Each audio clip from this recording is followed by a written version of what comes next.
আসসালামু আলাইকুম এভরিওয়ান, আশা করি সকলেই ভালো আছেন। আল্লাহর রহমতে আমিও ভালো আছি। এই সে ফাহমিদা কিচেনের পক্ষ থেকে সবাইকে স্বাগতম। আপনাদের জন্য আমার আজকের রেসিপি পারফেক্টভাবে জর্জরে সাদা পোলাও। তাই আর দেরি না করে চলুন ভিডিওটি শুরু করা যাক। আর অবশ্যই সম্পূর্ণ ভিডিওটি না টেনে শেষ পর্যন্ত দেখার অনুরোধ রইল। আমি প্রথমে চুলাতে একটি প্যান বসিয়ে দিয়েছি। এর ভিতর দিয়ে দিব পরিমাণ মতো তেল। তেলটাকে আমি ভালোভাবে গরম করে নিব। তারপর এর ভিতর দিয়ে দিব আধা কাপ পেঁয়াজ কুচি। পেঁয়াজটাকে আমি ভালোভাবে ভেজে নিব নাড়াচাড়া করে। আর অবশ্যই চুলার আঁচটাকে মিডিয়ামে রাখতে হবে, না হলে পেঁয়াজটা পুড়ে যেতে পারে। আর এইখানে যারা পোলাওতে আদা রসুন বাটা ইউজ করবেন তারা এখানে দিয়ে দিবেন। আমি কোনো প্রকার আদা রসুন বাটা দিব না, তাই আমি বলে দিয়েছি। যারা দিবেন অবশ্যই এখানে দিয়ে দিবেন। পেস্টটা একটু হালকা ভাজা হয়ে গেলে তারপর আদা রসুনটাকে দিয়েও একটু ভালোভাবে ভেজে নেবেন।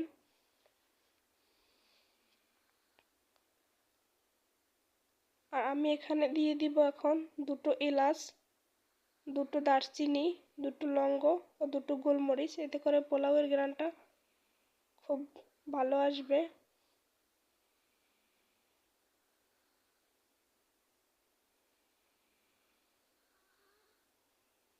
আর অবশ্যই আমার চ্যানেলটি যারা সাবস্ক্রাইব করেছেন তাদেরকে অসংখ্য ধন্যবাদ। আর এখনও যারা আমার চ্যানেলটি সাবস্ক্রাইব করেন নাই তারা অবশ্যই আমার চ্যানেলটিকে সাবস্ক্রাইব করে দিবেন। পাশে থাকা বেল আইকনটি অন করে রাখবেন যাতে করে নতুন ভিডিও দেওয়ার সাথে সাথে আপনারা পেয়ে যান। আমি পোলাওয়ের চালটিকে ভালোভাবে ধুয়েছি।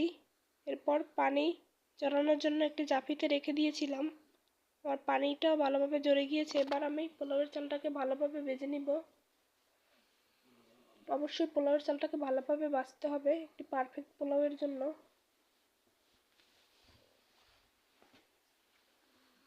আর যখন চালটা ভাজা হয়ে যাবে তখন দেখবেন প্যানের সাথে চালটা লেগে আসছে, তখন বুঝতে পারবেন যে আপনার চালটা ভাজা পারফেক্ট হয়েছে। দেখবেন আপনার নাড়াচাড়া করতে কষ্ট হচ্ছে। আমি এখানে পোলাওয়ের জন্য চিনি গুঁড়া চালটা নিয়েছি। আপনারা চাইলে পোলাওয়ের জন্য পোলাওয়ের যে চালগুলো আছে সেগুলোর ভিতরে যে কোনো একটা নিতে পারেন। আমি এখানে চিনি গুঁড়ো চালটা নিয়েছি, এতে করে পোলাওয়ের ঘ্রাণটা কিন্তু খুব ভালো আসে। দেখুন আমার প্রায় ভাজা হয়ে গিয়েছে। এ পর্যায়ে আমি গরম পানি করে রেখেছি আগেই পোলাওয়ের জন্য। আর অবশ্যই পোলাওতে গরম পানি দেওয়ার চেষ্টা করবেন, ঠান্ডা পানি দিতে যাবেন না। এতে করে পোলাও ভালোভাবে সিদ্ধ হয়ে যাবে।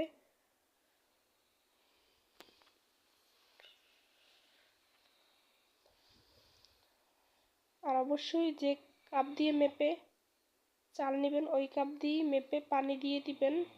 পানিটা দ্বিগুণ দিতে যাবেন না, তার চেয়ে কিছু কম দিবেন। আমি এখানে 2 মগ চাল নিয়েছি। একটি মগ থেকে মেপে আমি সেই মগ থেকে প্রায় 3.5 কাপ পানি অ্যাড করব। আমি অবশ্য 2 মগ পানি দিয়েছি আর আধা মগ লিকুইড মিল্ক দিয়েছি। যারা দুধ দিবেন অবশ্যই পানিটা আবার একটু কম দিবেন। আর যারা দুধ না দিতে চান তারা অবশ্যই পানিটা দিয়ে নেবেন। আমি এখানে 1.5 কেজি চালের পোলাও করছি। আপনারা যদি বেশি বাড়িয়ে করেন অবশ্যই চালটাকে মেপে নেবেন আর সেই মগ থেকে পানিটা মেপে দিবেন, তাহলে আর পোলাওটা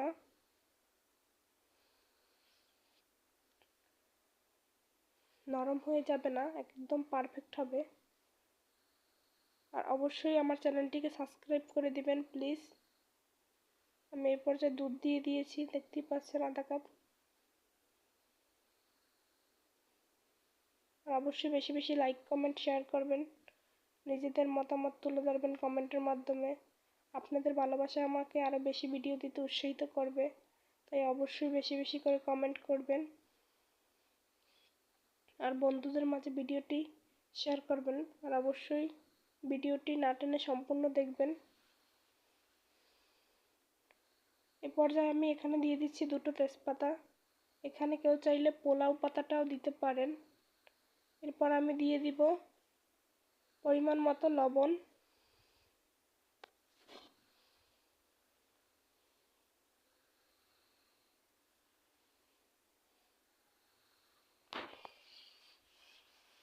আপনারা আপনাদের পরিমাণ অনুযায়ী দিয়ে নেবেন।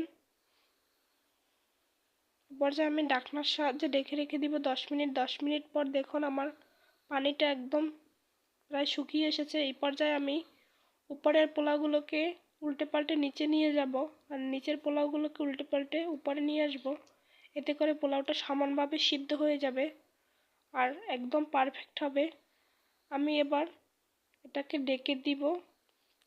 চুলার আঁচটাকে এই পর্যায়ে একেবারে লো মিডিয়ামে রাখবো। দেখুন আমার পোলাওটা কত সুন্দর হয়েছে, একদম পারফেক্ট। এই পর্যায়ে আমি পেঁয়াজের বেরেস্তা করে রেখেছিলাম আগ থেকেই, উপর থেকে দিয়ে নিচ্ছি। এতে করে পোলাওয়ের গ্রানটা খুব ভালো আসবে, দেখতেও সুন্দর লাগবে। আমি ভিডিওর শেষ পর্যায়ে, সবাইকে অসংখ্য ধন্যবাদ। আল্লাহ হাফেজ।